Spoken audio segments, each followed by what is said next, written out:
discuss everything, about oral care for two types of patients. One is for the conscious patient and the unconscious patient. So conscious patients are categorized, has two categories. There are conscious patients who can still move their upper body, who can perform or brush their teeth on their own, but there are also conscious patients who cannot. Those who are paralyzed from arms going to the feet, or if they have casts on their arms, so they cannot move and they cannot brush their teeth on their own. And for unconscious patients, they are the patients who are in coma or bedridden. So we have to, just a quick review, we have a total of 32 teeth in our mouth that are grouped into four. Our incisors, which are the first four front teeth, our four front teeth up and down, the canines or your fangs, then your premolars and your molars.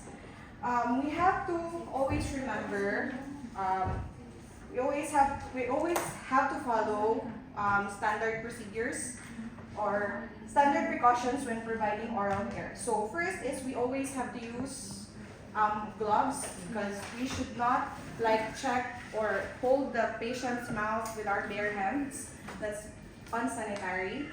And also, if we are, depending on the patient's condition, then we are to use PPE. But for this kind of patient, we don't. So we have to use our gloves, and then to save time and energy, we have to prepare all of our supplies before we enter the patient's room. So first, of course, we have to, here are the supplies we need. For conscious patients, we need our toothbrush, toothpaste, our dental floss, mouthwash, alcohol for sanitation, then our kidney basin, and our lip balm. And of course, two cups. One is for just plain water, and then the second is for a mixture of the water and the mouthwash. For unconscious patients, of course, since they cannot move, we have to use, apart from all of these, except for the floss, we have to use a gauze padded depressor. That is to help us open or keep the patient's mouth open while we perform the oral care. Why don't you use your hands na lang? Anyway, your glove naman. Because there's a chance that the patient would, just in case the patient closes their mouth, or this will also help you suppress the patient's tongue. It's called a padded tongue depressor. And then we use a two-set. This is how do you say that? Two-set. Two-set. So Two-set? yes. That's how you pronounce it? I think so. Or two-teeth? Two-teeth. Okay, two-teeth. Okay. So this is like a sponge with a stick, which we're gonna use later on. So we're gonna start with our conscious patient. Of course, when you come in, you have to greet your patient, introduce yourself. Hi.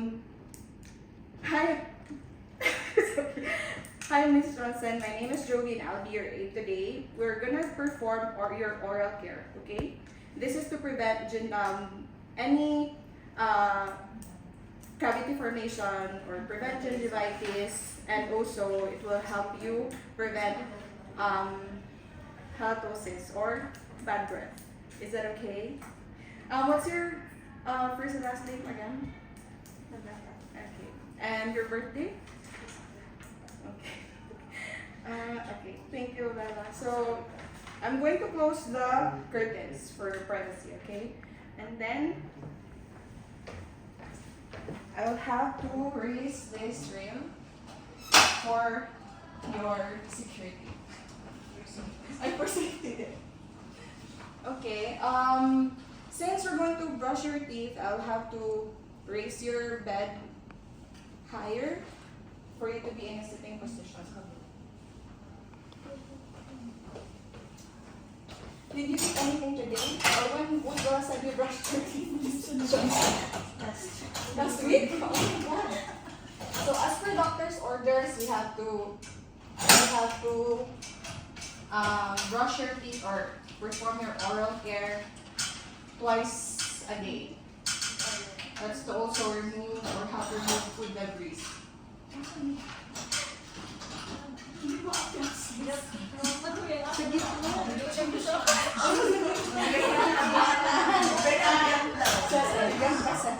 Ilabas yung handle. Igawas ang handle. Kanang handle ba? Kana like that ba? Sa gitna. Sis, ang... okay na ka, sis.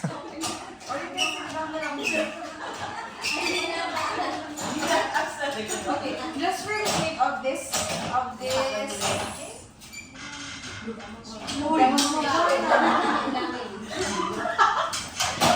let Mrs. Johnson sit down. Dito na lang sa harapan. Nagtaas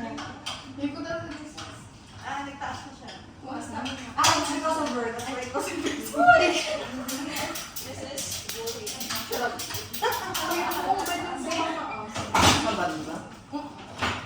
okay na.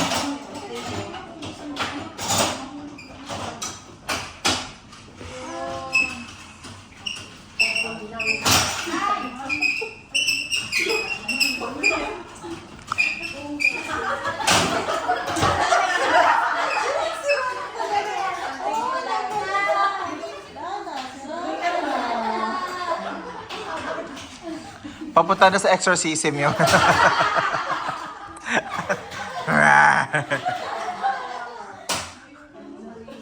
Okay, for the sake of this demonstration, we're gonna let Miss Johnson sit.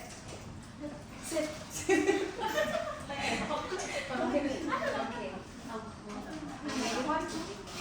And sorry, we forgot. We also need our clean washcloth.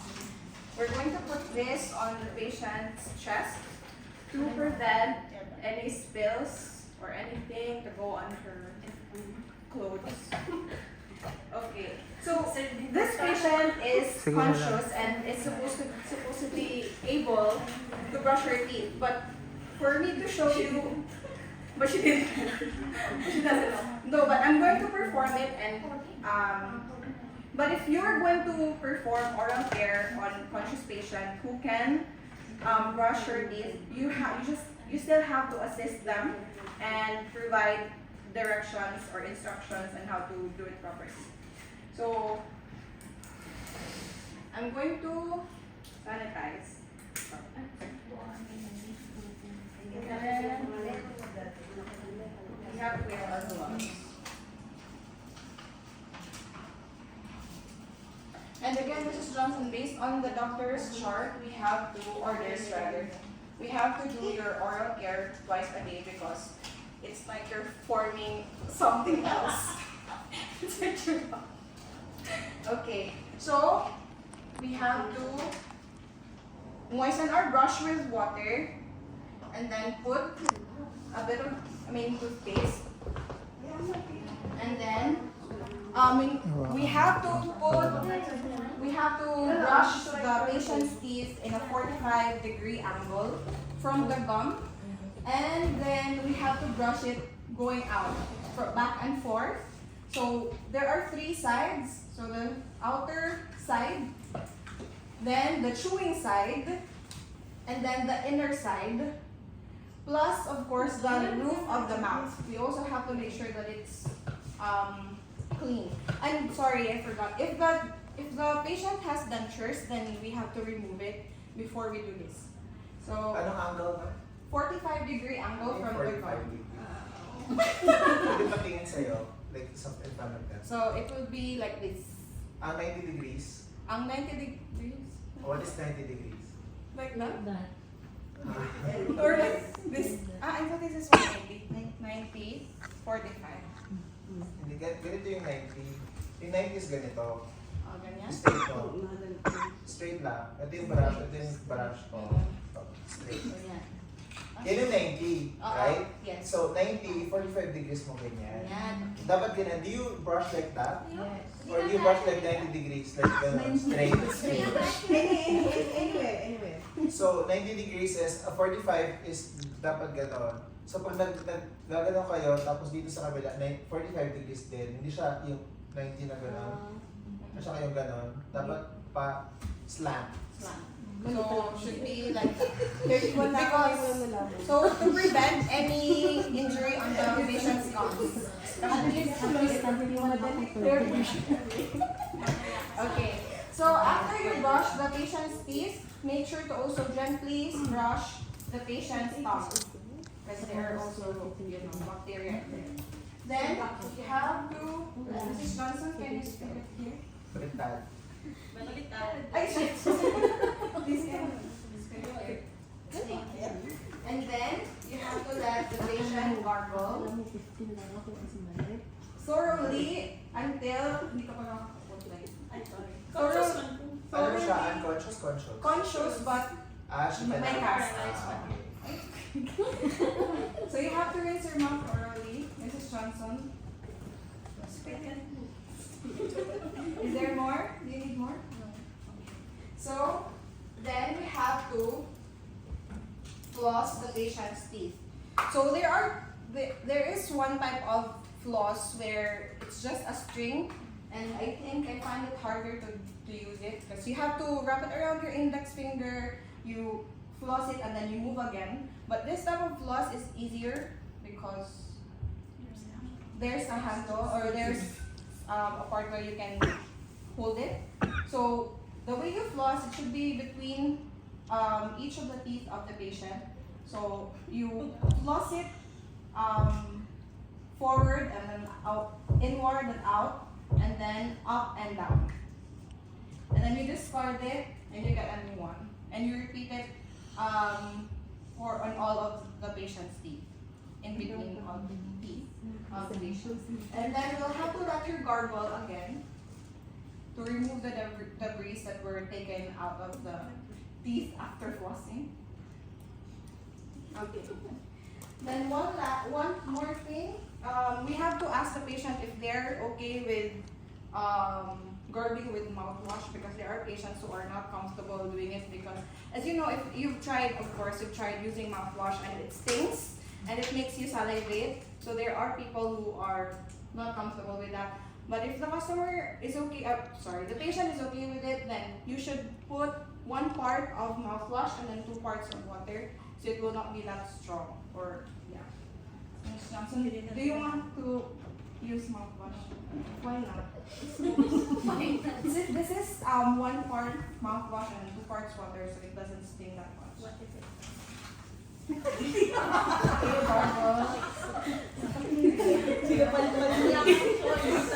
Okay, you have to make sure that the patient's mouth is dry. So you have to, that's one use of the towel, pat it dry, and then we are going to use petroleum jelly. This is for us to prevent dry lips or cracked lips, but you have to remember that if the patient is oxygenated, we should not use petroleum because it's combustible. So Ms. Johnson is not oxygenated, so I mean it's not using oxygen, so basta the machine, walang machine for the oxygen. So we have to use a clean swab and then wipe it here. Not too much, but we don't need something glossy. So that's it for the conscious patient. Then we have to clean, remove the towel. This goes to the laundry basin. Are you going to report unconscious also? Yes. Okay. So for unconscious, Mrs. Johnson is unconscious. So so the same thing. So as I mentioned earlier, we just have few things that we need for unconscious patients. So Mrs. Johnson, we believe that even if the patient is unconscious, we still have to talk to them and tell them what we're going to do. So Mrs. Johnson, today we're going to perform the oral care. So in order for us to prevent Yeah, gingivitis, halitosis, and the formation of cavity, they have to do it. And then, I am going to put you on your side. Why? For us to prevent, ano siya tawag doon? Aspiration precaution. So not only for aspiration, but to also help us let the liquid or fluid flow up to the kidney basin easily. Because aside from putting her on her side, we have to tilt her head a bit down. So Ms. Johnson, in the count of 3, I'm going to. Dito, for the sake of reporting, you make them face that. You make her face that. Okay. So Mrs. Johnson, wait.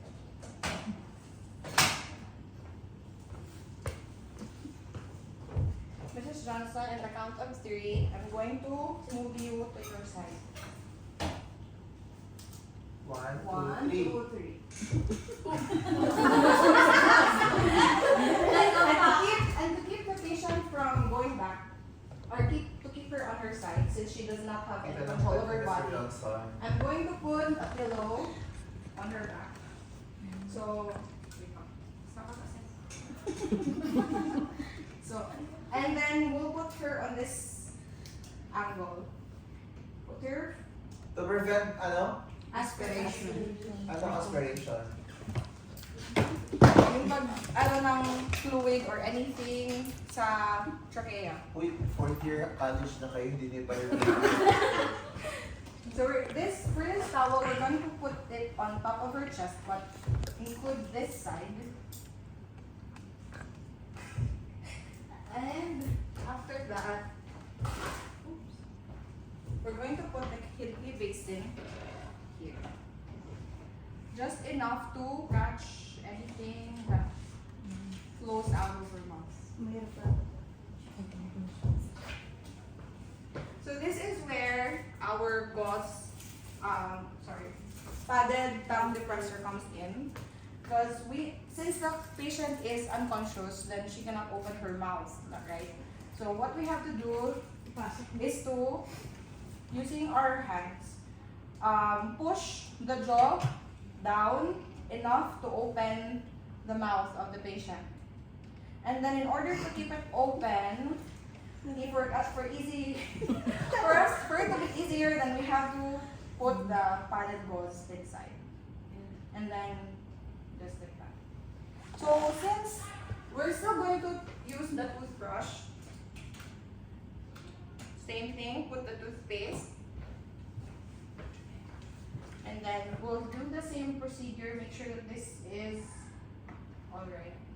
So let's just imagine there's the gauze there, the depressor. So we'll open in a 45-degree angle still. We have to brush back and forth.